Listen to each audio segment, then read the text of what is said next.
नमस्कार दोस्तों, मैं ओम प्रकाश प्रजापति। आज हम आपको लेकर चलते हैं अयोध्या की ओर। लंबे इंतजार के बाद अयोध्या में 22 जनवरी 2024 को भगवान राम की मूर्ति का प्राण प्रतिष्ठान का कार्यक्रम संपन्न हुआ।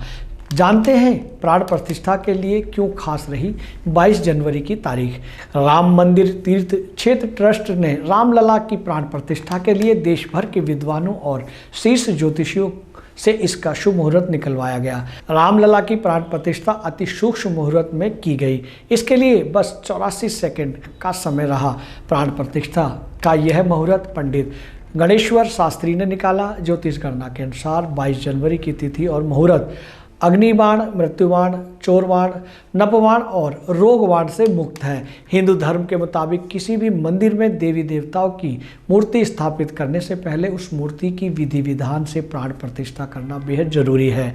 प्राण प्रतिष्ठा का मतलब है कि मूर्ति में प्राणों की स्थापना करना या जीवन शक्ति को स्थापित करके किसी भी मूर्ति को देवता के रूप में बदलना। प्राण प्रतिष्ठा के दौरान मंत्रों का उच्चारण और विधि विधान से पूजा करके मूर्ति में प्राण स्थापित किए जाते हैं। किसी भी मूर्ति की प्राण प्रतिष्ठा करते समय कई चरणों से होकर गुजरना पड़ता है। इन सभी चरणों को अंदिवास कहा जाता है। हिंदू धर्म के पुराणों और ग्रंथों में प्राण प्रतिष्ठा का वर्णन किया गया है। हिंदू धार्मिक ग्रंथों के मुताबिक बिना प्राण प्रतिष्ठा के किसी भी मूर्ति की पूजा नहीं की जा सकती। प्राण प्रतिष्ठा से पहले किसी प्रतिमा निर्जीव रहती है और प्राण प्रतिष्ठा के बाद ही उसमें जीवन आता है और यह पूजनीय योग्य बन जाती है। अंदिवास में यह प्रक्रिया है जिससे मूर्ति को विभिन्न चीज़ों में डुबाया जाता है। इस प्रक्रिया के तहत मूर्ति को पहले पानी में रखा जाता है, फिर मूर्ति को अनाज में रखा जाता है, इसके बाद मूर्ति को फलों में रखा जाता है और इससे औषधि, केसर और फिर घी में रखा जाता है। इस प्रक्रिया के बाद मूर्ति को विधि विधान के साथ स्नान कराया जाता है। इस दौरान अलग अलग सामग्रियों से मूर्ति को स्नान और अभिषेक किया जाता है। स्नान के बाद कई तरह के मंत्रोच्चारण करके भगवान को जगाया जाता है। इसके बाद प्राण प्रतिष्ठा की पूजन क्रिया शुरू की जाती है।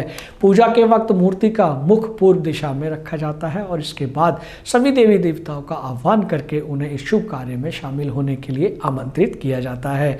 इस दौरान मंत्रों का उच्चारण किया जाता है। इस दौरान भगवान को नए वस्त्र पहनाए जाते हैं और उनका श्रृंगार किया जाता है। प्राण प्रतिष्ठा के बाद मूर्ति को आईना दिखाया जाता है। माना जाता है कि भगवान के आंखों में इतना तेज होता है कि उसका तेज सिर्फ भगवान खुद ही सहन कर सकते हैं। अतः आरती अर्चना कर लोगों को प्रसाद वितरित किया जाता है। यह जानकारी आपको कैसी लगी, हमें आपके कमेंट्स का इंतजार है। तब तक के लिए नमस्कार। अगर आप ये वीडियो YouTube पर देख रहे हैं तो हमारे चैनल को सब्सक्राइब करें और बेल आइकन को दबाना ना भूलें। अगर आप Facebook पर ये वीडियो देख रहे हैं तो हमारे पेज को लाइक करें।